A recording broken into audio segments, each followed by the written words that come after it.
great job here working both lines. You see William Byron jumped up in front of Kyle Busch. Again, big coming run to that coming. push, utilizing that huge push by Kyle Busch. That's the slingshot right there. It's Yeah, the the old days. Slingshot is back. Well, it was engaged in a big way. But look at the difference that it did to Kyle Busch. That was he a got that test. big push. Kyle had to get out of it a little bit, and allowing his teammate in 11 to get right back to his Whoa, hold on, gets loose going up the racetrack. It's the first time Kyle Busch has been in that inside lane, and I just wonder if that car handles just a little bit different down there on the inside. I don't think he wanted to be down there. I think he had no choice. He had to run and had to do something with it. Well, why not try it now? You've got 7 laps to the competition caution. I would think this is a good time to experiment. Absolutely. And you know, what you do on these types of tracks is you just take the momentum wherever it comes from, and you just try to keep that momentum going. So if you get a big run, you don't want to check up in the outside lane. Take it to the inside lane. See if the car will stick down there.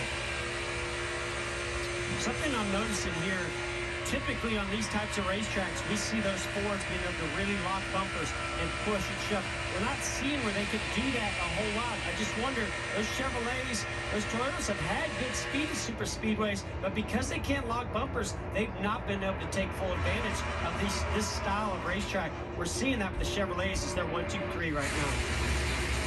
Ricky Stenhouse leading the inside lane. Now, when we get to turn 3, last time by, Chase Elliott dropped to the bottom in turn 3 like he was going to make a run at Chastain's second spot.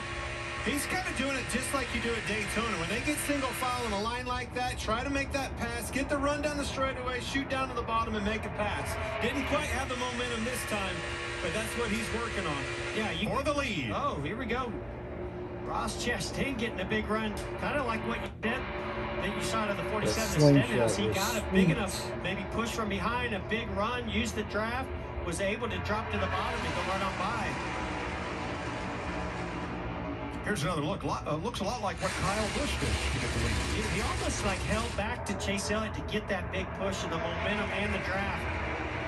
Really nothing you can do if you're the leader, William Byron, in that situation. But you have to make sure you get clear back there. You don't want to get into turn 1, not be clear. He had the momentum, took the shot, slingshot, engage. Oh, Denny's not going to get clear here. Nope. And now, see, now he's going to be waiting on a rider. Clear up. He's going to be waiting on Austin Dillon, or Tyler Reddick, sorry. Well, Bobby Allison is here today. He's got to be smiling, the Hall of Famer. And somewhere up there, David Pearson's looking down and saying, wow, the slingshot's back. This is so cool. It's been a long time since we've seen cars take the lead in that fashion. Well, I'll be honest, I've enjoyed watching the teams and NASCAR needs to do this to Daytona. Daytona I'm really enjoying seeing the drivers trying to figure out these cars. This on the fly, is under the fun great flat conditions. those They've tracks never, need to have. played with anything like this before. You see William Byron take that lead back from Ross Chastain. And what's so exciting to see is these runs that they're getting. You know, that option's on the table.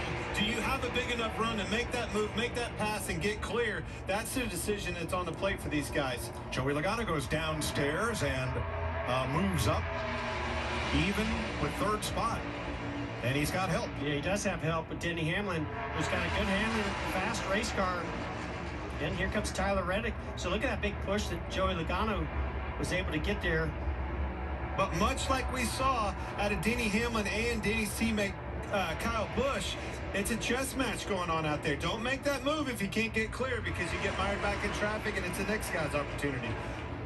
Now, what do you do if you're Ross Chastain? Do you want to hold on to this position, hold back in second, find that slingshot to try to make your move at the last minute?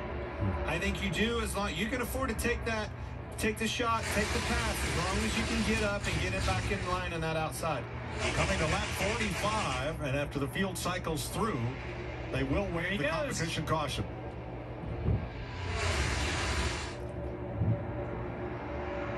Chase Elliott might be able to clear. He's going through. They're all shooting to the bottom. And the caution waves. Boy, it's heating up, Jeff. But that's what I was saying. I'm enjoying watching the drivers play the chess match, trying to figure out where the runs are going to be coming from. What's the handling doing? If I have to lift a little bit inside lane, outside lane, how to make that pass and get clear, and then how do I maintain the lead if I get out front? But a little bit of discipline goes in that equation as well. You know, if you can't make that pass and get clear and get back in line, maybe you better hold on and wait another lap.